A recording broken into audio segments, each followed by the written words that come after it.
Welcome back. All right, so I want to talk about the Philadelphia Flyers. The Flyers, as we go through this offseason, a team that is rebuilding. That being said, there are some intriguing parts of this roster that if good health smiles upon them, maybe they're going to be better than we expect. So this past season, they had 75 points. Not a great year. It cost the GM his job. And now Daniel Briere's in charge, and he has made it pretty clear with his moves that, yeah, this is a rebuild we're going to be looking at. But they had 61 points the year prior, so there's improvement there. I could see them improving again, getting above 500 this year. But again, a lot of things have to go their way. So currently their cap space, $5,919,008, according to Cap Friendly. Their restricted free agent list is Morgan Frost. Morgan Frost is going to get some money. It's not going to take that whole $5.9 million. And then you have Ryan Ellis. It's a $6.25 million cap hit for Ryan Ellis, who may not play again. So that would leave them with about $12 million in cap space if that was the case, because LTIR and all that. And so, yeah, there's still room there for this team to sign. I'm going to go out on a limb and say signing a defenseman, bringing in a defenseman. Maybe this is where Matt Dumba ends up, that kind of thing, right? But we'll see. So they've said rebuild, and when you look at the exits, it's pretty clear that that's the direction they're headed in. Kevin Hayes, his contract traded off the books. Provorov is gone as well. He goes to Columbus. Brendan Lemieux was a rental at the deadline. Kiefer Bellows doesn't get the qualifying offer. Neither does Jackson Cates. So they're both on the exit list. But I don't think this is a team that's going to be bottom five in the NHL. I don't see it that way. And looking at the forward group, there are a couple of keys to this. So on the left side, you have Farabee, Atkinson, Lawton, Delorier, Denoyer, in all likelihood, right? And then you've got other players here who may end up playing a role on this side as well, because I'm not really all that worried about who's playing where. But the one that's going to be interesting is Atkinson, saying that he's healthy and ready to come back. He missed the entire season. So even if Atkinson plays, let's just say he plays badly, that'd be at least 15 goals, right? So 15 goals is not a, big heady total or anything, but it does help to offset the loss of Kevin Hayes. Then, if this is your left side, and there's still rumors that Lawton may end up being moved. Again, with the cap space they have left, they can add some more depth up front. But down the middle, the big question mark, and I put it in blue ink at the top, is Sean Couturier. If Couturier can come back and play, that is a huge difference maker and potentially a game changer for them. Couturier, when healthy and playing at the top of his game, one of the best two-way forwards in the National Hockey League.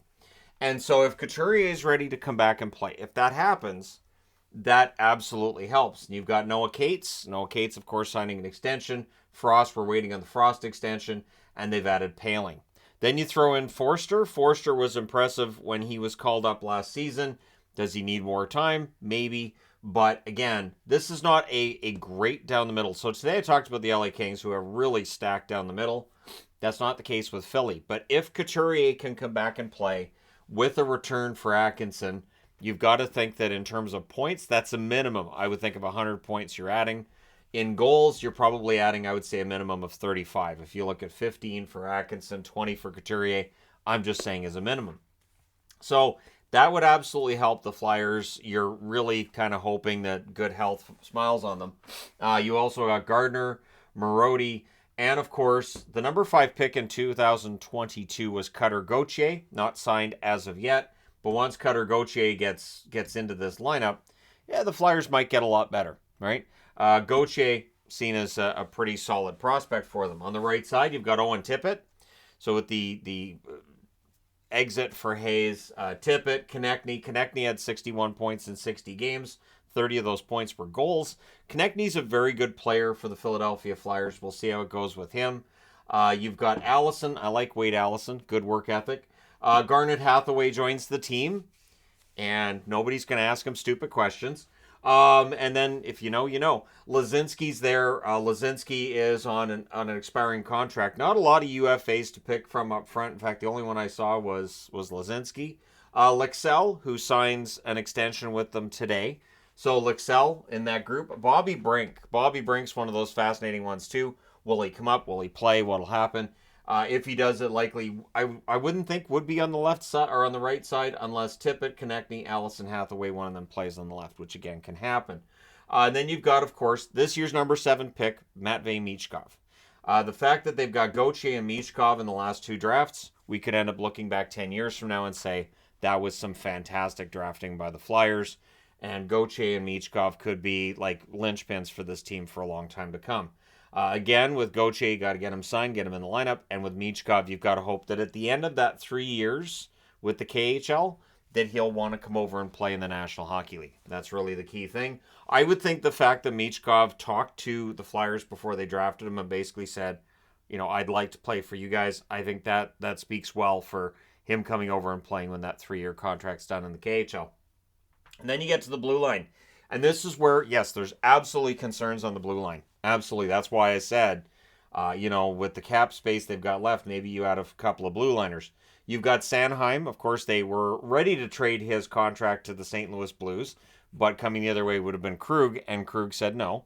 Ristolainen, I think if they could move that contract, they would. Ristolainen's contract's expensive. He had a rough first half of the season. Played better in the second half of the season, but was it worth the contract? Probably not. Then you've got Mark Stahl, who's been added. Stahl, experienced blue liner. You've got Cam York. I really like Cam York. In fact, I would say he probably ends up in the top 2. Nick Seeler, Sean Walker, Stahl, Seeler, Walker, and then you've got D'Angelo here. They're all on expiring contracts. Seeler, I think, is the number 6 guy, is fine.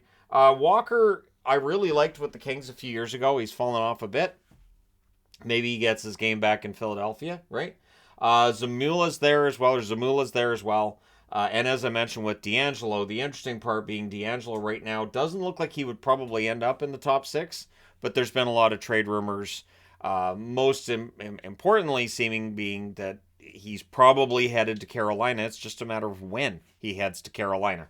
And it just feels like the longer this goes on, the more confusing it is, because it feels like the deal's there. Like, they retain 50% has been the rumor, and a prospect goes to the Flyers from Carolina that's, maybe a A level or B level prospect, probably a B plus level, put it that way. And D'Angelo goes back to Carolina where he had some great success. And whether or not that's being held up by whatever's going on with Erik Karlsson, we'll see. But it definitely feels like this is a team that both is looking to move D'Angelo and could probably use adding some more depth on the blue line. So maybe you get a defenseman back for D'Angelo in an eventual deal, wherever that may be. But I would say with D'Angelo being a healthy scratch for Philadelphia, clearly he and Tortorella seeing things a little differently. He's probably on his way out of town. And Carolina would make a lot of sense as a place for him to go. They've added Mete in free agency. Adder has signed an extension. They've got Ginning. They've got Emil Andre. Now, Andre's a fascinating prospect, but he's also 5'9". So as a defenseman, when you're undersized, A, it could take you a bit longer, and B, it might be tough to find that trust, right? We know that GMs and coaches tend to like defensemen that are taller. The stats and just the numbers would tell you that tall blue lines very often end up winning the Stanley Cup. So we'll see when Andre gets that real opportunity to jump in. I like Andre's skill level. Does his game project to be solid at the NHL level or not? We may find out soon. You've got Belpedio. They've also added Helge Grans in that deal for Hayes. I like Grans' potential. And then the number 22 pick in this year's draft was Oliver Bonk. And yeah, he projects to be a top 6 defenseman, maybe top 4. And there's definitely some fascinating pieces here. It's likely to be another down year for Philadelphia, but I don't think they're going to be as bad as maybe people expect. They do need to work on the blue line a little bit, I think. And then there's the question with goaltending. Goaltending is going to be interesting because you got Carter Hart.